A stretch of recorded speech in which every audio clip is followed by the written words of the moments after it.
how NBA front offices should move going forward. First team on the list is going to be the 76ers. I believe they are in rebuild territory now. I know they got Embiid. I know they got Maxey. I know they got McCain. They might believe they're one move away. They also have Paul George.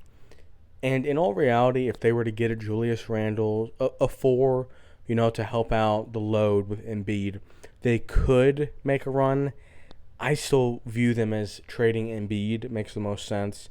And short rebuild, get some draft capital, let Maxey develop, also get rid of Paul George if you can get anything for him, have a great guard tandem, and then move forward from there. Next team is going to be the Cavs. I think you run it back. Look, you might make a minor tweak. Maybe let Mobley play center. You trade Allen. I don't think you do anything crazy. I don't think you blow it up. I think this team can win a chip. Washington Wizards, they're in a long rebuild, a very long rebuild. I mean, this is a 3, 4, 5 year minimum before they can compete for a championship. Phoenix Suns, I think they're in a short rebuild. Look, they've got 3, really 2.5, because Bradley Beal can decline to be traded. But Booker, and I know they want to hold on to him. I don't care. You're not winning a chip in the West with just Booker and Beal. KD, you can get a couple first-round picks for, possibly 3. Maybe a young player, same thing. Devin Booker, I mean, you can get to the right team, you might be able to get 5 first-round picks. So I think a short rebuild, you're going to get a lot of draft capital from whoever you trade both those guys to. Atlanta Hawks, they are in limbo. Look, they've got their quote-unquote superstar, Trae Young. He's shown flashes of being a championship guard. He always leading the league in assists and turnovers and points, it seems like. They've got some pieces. Rash, however you pronounce his name, first overall pick. And they're drafting high again. They're in this weird category because are you really going to trade Trae Young? And then what is his market really? Rash Hashay, it's like you're not going to trade him either. They're also not really one move away. The East is weaker, but they're in this weird area where they're going to be a play-in team for a little while. I think the Detroit Pistons are in one move away. Now, you could run it back. I don't think you're going to win a championship, but if you kind of want to build up that core and just, let them develop more, you don't want to throw KD into the mix. You don't want to throw Giannis. I'm not saying they will get either of those players, but you could throw Devin Booker in the mix. You've got young talent. And, I think they're one move from competing, but you could argue they would run it back. The Bucks, I think they're in a long rebuild, honestly. And the reason why I say that is they've got Giannis. They're probably going to try to convince him to stay. And depending on what they do with Giannis, is that Cooper Flag in the first pick? Is it Kevin Durant? Is it, and now Giannis can decline these trades. Not the same way Beal can, but he can essentially say, I'm not playing. Is it Karl Anthony Towns? I mean, who do the Bucks get back? And then the team is built around Giannis. So if you're getting picks, then it's going to be a 2 or 3 year rebuild. If you're not getting picks and you're getting a player like Cat, it's like, this is going to be a while until they really compete. Raptors are in limbo as well. They've got Barnes. It's like they've got some okay pieces. They're not really one move away, even if they got Shea or even if they got the best player in the NBA, they still seem like they're not going to be a contender, but they're not bad enough to really tank. They're kind of in that weird section. Mavericks, I'm going to say run it. Now, you could argue one move, and that one move is trading the first overall pick for a Giannis, for a KD, for a Booker. Just depending on, maybe Cat wouldn't really make that much sense. But nonetheless, I would probably run it with Cooper. You could argue the windows don't match up. Kyrie and AD, they got a 2 or 3 year window if they're even both healthy. And then Cooper Flag, he's going to develop in 2 or 3 years. So depends on how you want to do it. I'd probably make a move and try to compete now. Denver Nuggets, they are in run it back territory. they just feel like they're lacking something. It's hard to explain because they've got Gordon, they've got Murray, they've got Brown, got Porter. It's like, what are they really? Maybe a center with some offense, like a Porzingis. I know it sounds crazy because the salary cap for him is going to be substantial, but it's like when Joker goes to the bench, you need something, and the backup center is not going to be crazy, but it's like maybe a Porzingis can give you something. I don't know. Rockets are obviously one move away. They've got a great young core. They've got draft capital. They've got money. Could they get a Booker? Could they get a KD? Could they get any guy Giannis? If they were to make one splash move, we're looking at them and we're like, okay, they can go all the way. Grizzlies are in limbo for sure. They've got Jaren Jackson Jr., stud. They've got John Morant, stud. The issue with this team is both those guys are getting expensive. Ja is somewhat unreliable for on and off the court issues. And Ja's he's not a top 5 guard. Jaren Jackson Jr. is not a top 5 big. They're above average at their position, but to lead a mediocre supporting cast, it's in the West. Just said I'm fine in the West.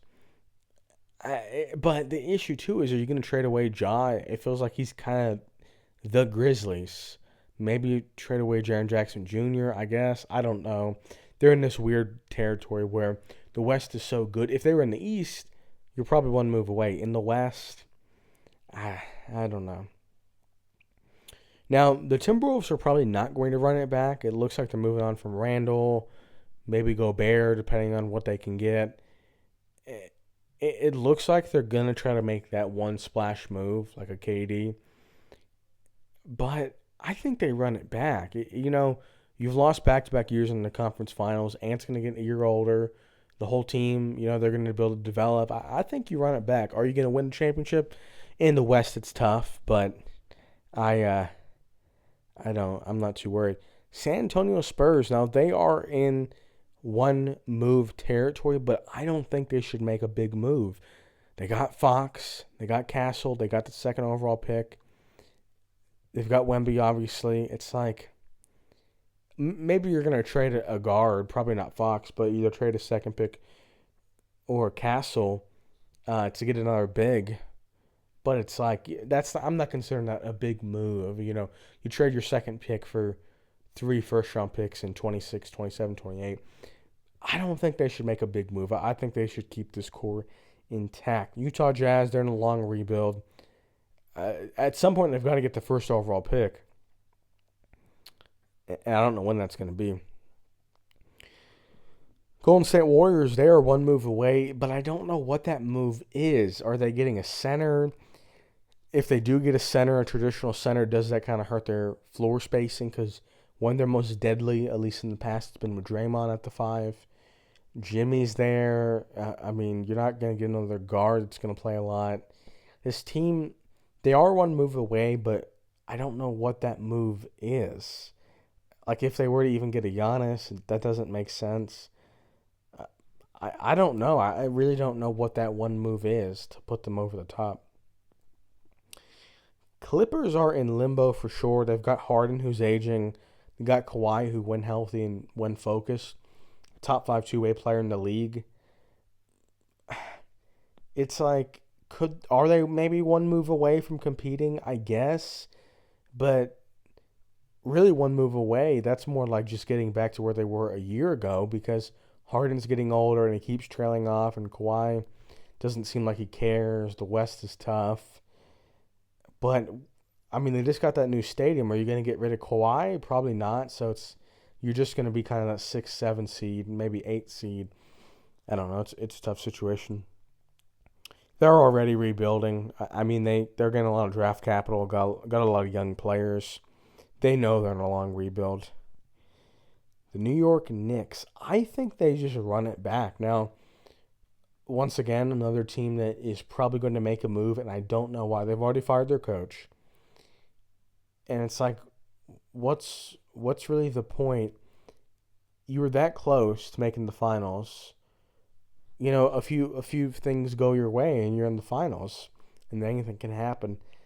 I think you just run it back. Now they might try to trade Cat and get ahead of that contract. I guess who are you gonna trade him for? If you can get KD, sure. It just depends on who you get back, but I'm not a super big fan. Pelicans, look, they've got some pieces. Zion, you probably still want to continue to build around. Overall, though, they are in a bit of a weird position because I think they probably believe they're in limbo.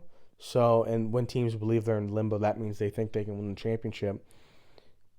But I think if they really focus, Zion gets in shape and they get ready for 2026. I guess it'll be the 2027 season because, yeah, 2027 season. I think they can have a short turnaround and compete. Charlotte Hornets. I think they're in a long rebuild. Look, I mean they've got Miller, they've got Ball. I don't know. They need two or three pieces, like two or three big pieces. I don't know how they're gonna be able to get people out to Charlotte. I don't know. Trailblazers, I think they're in a short rebuild. They've got a lot of good young guards. They, I think in 2 or 3 years, if they can develop a big man and they make a splashy signing, I think they could compete in 2 or 3 years. And similar thing with the Heat. They've got Wiggins.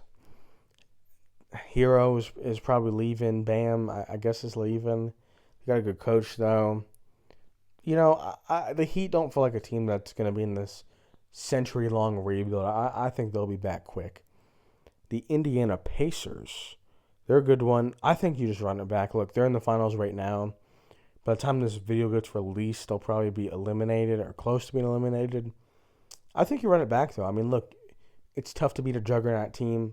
Every year is not going to be your year. And the most you can hope for is just to compete. If you can be in the finals, it's like, yeah, I'm happy with that.